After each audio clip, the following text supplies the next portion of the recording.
آپ صلی اللہ علیہ وسلم نے پہلی دعوت میں یہ بھی فرمایا، اے عباس بن عبد المطلب، میں تجھے اللہ کی طرف سے کچھ بھی کفایت نہیں کر سکوں گا۔ اے فاطمہ بنت محمد، تو میرے مال میں سے جو چاہتی ہے مانگ لے، اللہ کی طرف سے کوئی فائدہ نہیں پہنچا سکوں گا۔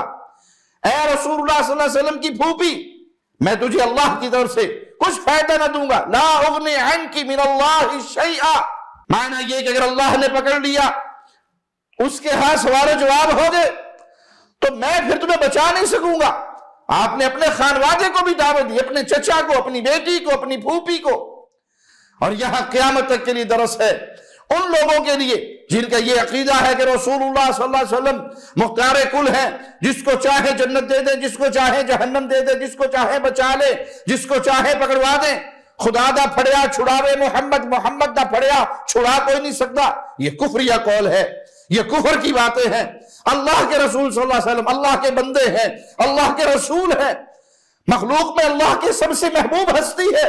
لیکن قیامت کے دن معاملہ یہ ہے کہ اگر کوئی پکڑا گیا اپنے گناہوں کی بنا پر، اپنی خطاؤں کی بنا پر، میرے نبی صلی اللہ علیہ وسلم کی پیاری سفارش تو ہوگی جس سے گناہگار معاف ہوں گے، لیکن فیصلہ وہاں پر صرف ایک اللہ کا ہوگا۔ مختار کل صرف ایک اللہ ہے، وہ جو چاہتا ہے کرتا ہے۔